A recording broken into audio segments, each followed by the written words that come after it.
Pria ini duduk di dalam mobil. Dia menyesuaikan kaca spion. Boneka itu menggunakan kantong plastik untuk mencekiknya. Sudah cukup nakal? Boneka melihat itu. Boneka pikir kekuatannya tidak cukup. Jadi dia tarik lebih kuat. Tanpa mengetahuinya. Selain hidung, manusia bahkan bisa bernafas dengan mulut.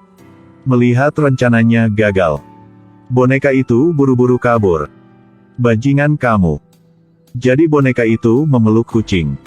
Merasa sangat malu karena dia termasuk dalam kelompok boneka horor. Jadi boneka beralih ke adik perempuannya. Ketika gadis itu menoleh, dia membeku. Dia melihat boneka itu memegang pisau dapur. Dua mata menatapnya.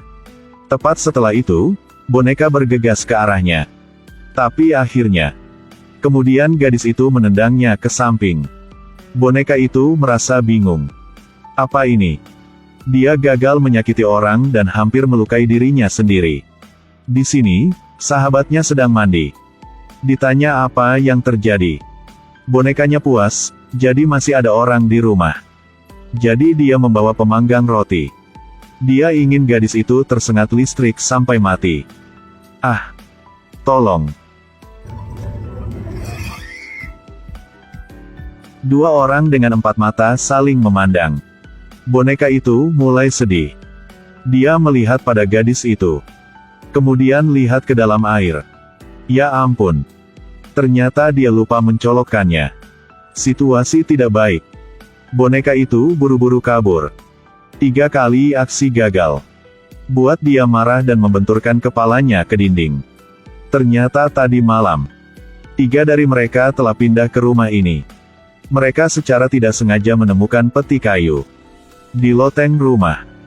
Ketika mereka membukanya dan melihat, di dalamnya ada boneka yang dirantai. Itu juga memiliki namanya tertulis di atasnya, Finlay. Tapi mereka tidak tahu. Mereka memecahkan segel boneka itu. Malam itu ketika Lisa sedang tidur. Lalu dia mendengar suara rantai besi. Ketika dia bangun, lalu dia melihat boneka itu duduk di kursi. Lisa mengira ini adalah lelucon jahat oleh kakaknya. Jadi dia tidak banyak berpikir. Dia keluarkan boneka itu. Pada saat ini, Finlay merasa tidak dihargai. Itu sebabnya dia merencanakan balas dendamnya. Tapi itu tidak terduga. 3 orang tidak peduli tentang boneka ini. Bahkan membuat makanan di depannya. Bahkan tanpa memperhatikan. Finlay sudah mulai. Saya belum pernah melihat boneka berani seperti ini. Dia meracuni makanan. Tepat di depan pemilik rumah. Keluar. Boneka itu melihat mata gadis ini dengan tidak baik.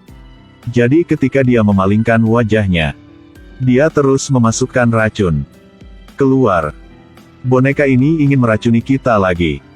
Lisa melihat itu. Berikan pestisida di sebelah kakaknya. Lalu dia menyemprotkannya ke Finlay. Jadi boneka lebih frustasi. Dia mencari tongkat kayu untuk membalas dendam. Tapi dia punya masalah dengan tinggi badannya. Dia menendang sepatu si kakak. Kecuali diancam, dia baik-baik saja. Meski terus gagal. Tapi dia tidak punya niat untuk berhenti. Finlay naik ke lantai 2. Siapkan rencana baru. Awalnya dipenuhi dengan benda tajam di atas karpet. Kemudian jatuhkan botol ke lereng. Akhirnya, hancurkan cangkir porselen untuk menarik perhatian. Dia dengan sabar menunggu mangsanya masuk. Tapi akhirnya, ketika pintu dibuka, Mary merapikannya. Finlay membeku langsung. Lagi pula, apa ini? Pintu terbuka ke dalam. Semua kelereng dibersihkan ke satu sisi. Kamu mau mati? Finlay yang marah memukul kepalanya sendiri. Tiba malam. 3 orang selamat ulang tahun untuk Mary. Pada saat ini, kakak laki-laki terlalu mabuk. Jadi dia mensimulasikan gerakan membunuh orang dari boneka itu. Tapi tindakannya tidak hanya ofensif. Itu juga memiliki rasa penghinaan yang sangat kuat. 2 gadis bersenang-senang tertawa hai hai haha. Mulut tidak bisa berhenti mengatakan mantap, mantap. Finlay yang duduk di sebelahnya marah sampai mau meledak. Apakah kalian mengolok-olok aku? Jadi dia dengan marah melompat dari sofa. Dia melepas topi ulang tahunnya dan membuka laci. Keluarkan botol semprot alkohol dari dalam. Dia ingin menggunakan waktu ketika mereka bertiga meniup lilin. Akan memberi mereka pelajaran. Happy birthday to you. Tetapi sebagai hasilnya, dia memegang toples itu terbalik. Langsung disemprotkan ke wajahnya sendiri. Lalu, Finlay telah menemukan metode lain. Sementara mereka bertiga sedang menonton TV. Sudah terpasang busur dan anak panah. Letakkan di punggung si kakak. Kemudian hubungkan dengan tali. Dan boneka itu bersembunyi. Ketika waktunya sudah matang, dia segera menarik tali. Oh my god, akhirnya kamu sudah bisa. Finlay sangat senang setelah mendengar ini. Sepertinya berhasil. Ini memprovokasi masuk ke rumah. Tapi saat dia melihatnya, gagal lagi. Busur dan anak panah jatuh ke tanah. Dan si kakak masih aman. Dia mengangkat kepalanya. Apa itu? Mengapa itu salah? Jadi alasan mereka berteriak adalah karena kucing bab di ruang tamu. 3 orang mendidik kembali kucing itu. Finlay bergegas masuk. Ini adalah satu-satunya teman. Dia menunjuk ke kucing di tanah. Maksudnya, itu dilakukan olehnya, bukan oleh kucingnya. Dia pikir dia bisa menyalahkan kucing dengan melakukan itu. Tapi tak terduga. Apakah kamu melakukannya? Makan, kamu makan. Kamu makan untukku sekarang. Finlay patah hati pada akhirnya. Dia berpikir, dia hanya ingin membunuh orang saja. Tak ada pikiran buruk lain.